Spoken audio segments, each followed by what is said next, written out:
My brother and his fiance uninvited me from their wedding, and now I have the wonderful pleasure of uninviting them from holiday activities because they voted for Donald Trump. I just want to know what you guys think of the whole entire situation and if I'm being petty, if I'm being unreasonable. Just to give you guys a heads up, my brother gets free healthcare, my brother goes to school for free, and I helped him apply for all of those government programs. In addition to that, I gave my brother a free BMW SUV. He drives a free car, I pay for his car insurance, and I pay for his cell phone bill.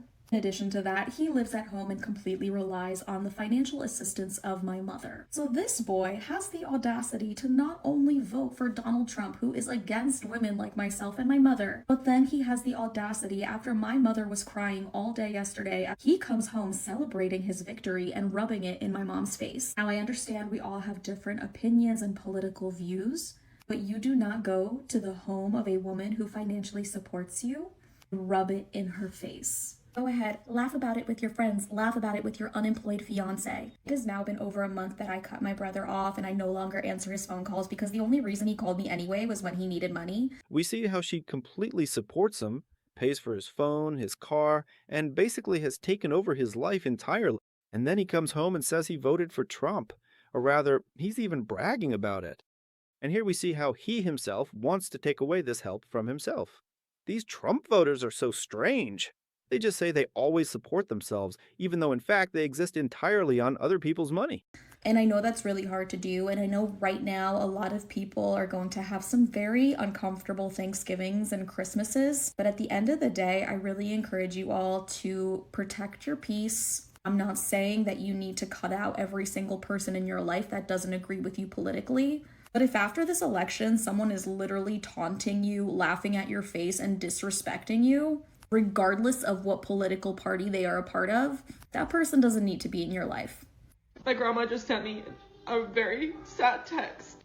It broke my heart. Which chicken do y'all think is the best? Is it Popeyes? Is it Church's? Is it Bojangles? Is it KFC? Blech. Like, I don't know what the other chicken places are, but Popeyes is always number one for me. That's gonna be number one. I don't care. Let's get one thing straight. Cutting off relatives because of their views on politics, 100% warranted. You feel attacked by what I am saying. You are probably the problem. If you look around and you see nothing wrong with what's going on, you are part of the problem.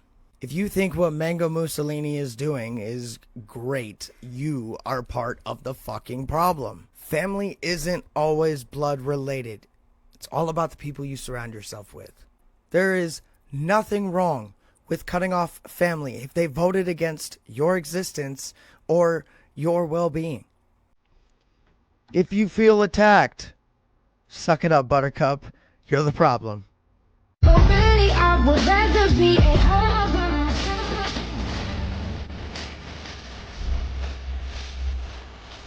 You know, I don't think I'm going to be taking family advice from the party who advocates for the abolition of the nuclear family. Cutting off communication with someone who voted against your well-being is perfectly normal, because you have to protect your mental health. Here we just understand that this person consciously voted against you, so they're set against you, and you're like supposed to take it normally. But no, that won't work. Most likely, after all this, a conversation with you just won't happen. I will say, though, I know this is a growing trend or just a normal trend among liberals to ignore their conservative families, but I've started to see conservatives do this as well. And if I could say anything, as conservatives, we are supposed to be above this shit. If you don't want to be above the cultural norms of politics, be my guest. I'm with you. But I think there are cultural norms in family that we don't want to go away from, like cutting our family members off because they don't politically agree with us. If we want to be the party of family values, we have to practice what we preach and put family above our political interests. I also know it's really difficult to deal with liberal family members during the holidays, so let me just encourage you and say that it actually sharpens your mind to utilize a holiday as a chance to ask questions and try to learn more about what motivates liberals to vote. I truly hope this encourages you to shift your mindset here. Like, holidays are not an opportunity to fight, they're an opportunity to learn. Be better than that liberal woman whose clip I showed you. We're conservatives. We want to restore family values. Well, I think it starts with putting family over politics.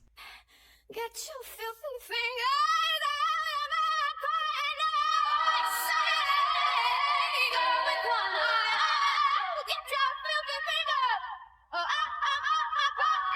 Hey, can we all collectively decide to shut the fuck up? we're talking about politics? They spent years insulting others, and now they ask to forget it all in order to save relationships with family. And it's impossible to just forget everything because people were left poor and without money and just in an economic crash. And the reason for this is these people who now want peace. And here we understand that we are not obligated to sit at the same table with such people who ruined your life. Like, if you're a cool person, I don't give a damn if you voted for Kamala or Trump. I don't care. If you're nice, a good person, and don't act weird and shove your politics down my throat, then I don't care. I don't care. I don't care. Can we stop trying to Put death threats on people that just vote for someone else or ruin relationships over that? No! I have friends that voted for Trump and Kamala, and we're chill. We don't want to kill each other, and we don't go, oh, you're weird. Can we just shut the fuck up? It's not that deep. The world is not gonna end. You can maintain a relationship with someone and a friendship with someone without the same, just listen and respect each other. It's really not that deep. It's really not that deep. Can we just calm down, please? Please? Do we need to be a little kinder to Carter Brown? The question I had for people wasn't whether or not their anger or their frustration was justified. The question was just is it a good move strategically? That was it. If they are leaving MAGA, it must be for the intrinsic value of leaving MAGA. What they are separating themselves from is so dark and has really critically harmed so many people that they should understand the outrage and anger. But it's not that serious. These words are said by people whom destructive politics hasn't quite touched yet. You try saying that to a person who lost health insurance, food stamps, works 2 jobs, and barely makes ends meet just to somehow survive until the next paycheck. That's when you'll understand what destructive politics is. Implicitly. And if there is any amount of righteous indignation, anger, and criticism coming from the left that could cause them to head back right, good. What's done is done.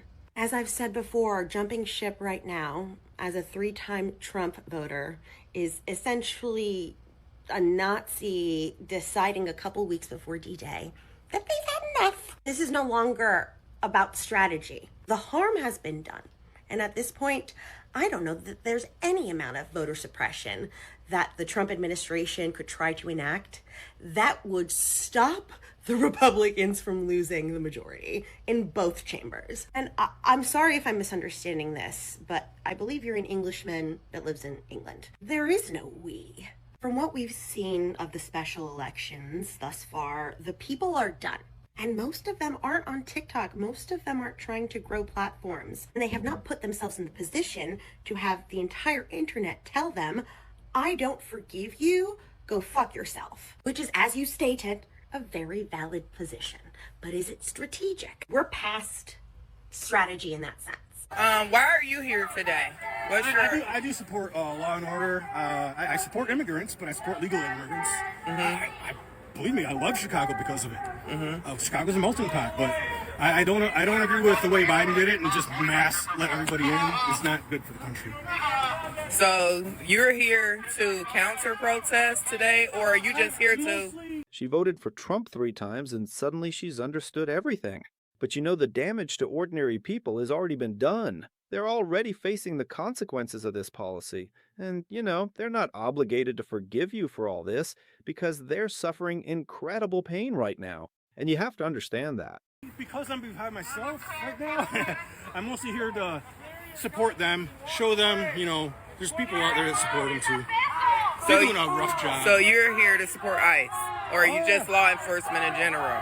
Sorry? Are you here to support ICE or you're here to support law enforcement? Both. Both, okay. So that's why you're here. What's the difference? So you're here by yourself. You don't have any friends who want to come here with you? You see anybody? Relax, she just asking you questions. Yeah, no. She just asking you a question. You just do your job and you stay out of all the gossip. Well, how can I still possibly be in the middle of office politics? When you're an introvert, you're a quiet person, you don't want to have to be involved in this. Can't I just go to work and just do my job and people leave me alone? If only it was that simple.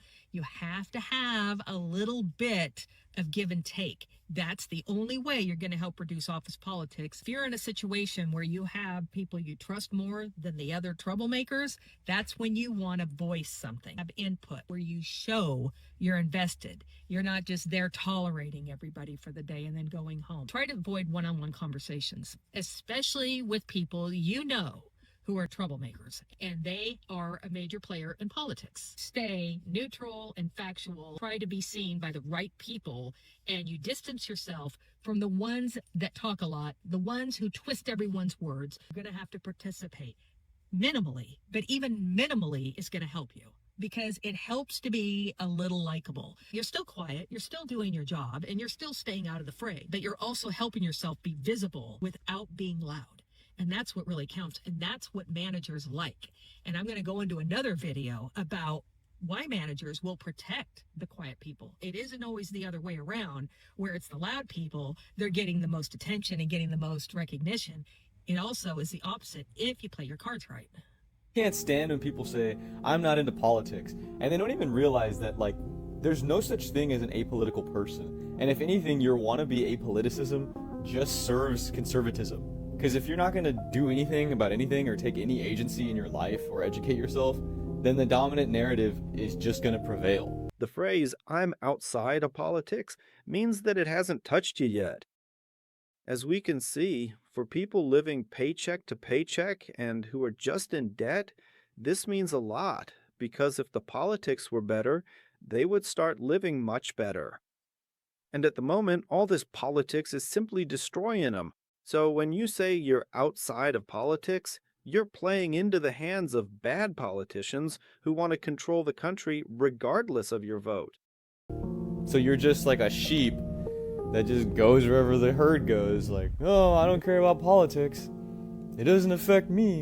And like, there's a lot of overlap between those people and the it's not that deep people. It's always that deep. You are just shallow-minded. Okay, like you have to actually think about things and see how it affects you, how it affects other people, and you should still care even if it doesn't affect you. Like, this is basic freaking playground empathy, bro. And of course, it's the most religious people that are awful. I know to most of you this is going to be obvious, and you probably just enjoy hearing another creator say it, an influencer. But to some people, they don't really think about this, and you know, there's no such thing as apoliticism. Just remember that. I knew it was over with this MAGA friend of mine when I found out how he looks up information. We were arguing about the lyrics of a song. It was No Problem by Chance the Rapper. The line is, I'm so high, me and God dapping, like throwing dap. He swore up and down, I'm so high, me and God dabbing, like dabbing, which clearly not. So I Googled No Problem, Chance the Rapper lyrics, and I went down to where the part was, screenshotted it, sent it to him. He clearly Googled, I'm so high, me and God dabbing, what he already thought, so that he could find someone else who was wrong, who had posted that on the internet, and screenshotted that and sent it to me. It's this like confirmation bias that they look for. They don't just Google what's the answer to this question. They Google the answer that they're looking for so they can find 50 other wrong idiots and be like, see, this is what everybody's saying. This is the information that I thought was correct. It is correct. No, you're just Googling what you already think and finding other wrong people, which is why like flat earth and all this stuff exists, because if you think a certain thing, you can find 1,000 other wrong people who are already saying that stuff. That's just how MAGA stays in their little echo chambers right there. They don't care about what the truth to the question is. They care about, this is what I think is right. I'm looking for a screenshot where somebody else says that I'm right. So I'm just going to Google what I think and I'll find it. It's really frustrating. These people aren't looking for the truth. They're just looking for confirmation of their own opinion. And we see how they search for thousands of pieces of stupid information on the internet to reassure themselves. And I think that in general, you should just stop talking to such people, because you won't prove anything to them and you won't come out as a winner. Please let me know in the comments if you've ever gotten into an argument with a MAGA supporter. It'd be interesting to hear your stories and conversations and how it all turned out. Subscribe to the channel and stay tuned for more great videos. They're going to be awesome too. I think you're really going to like them.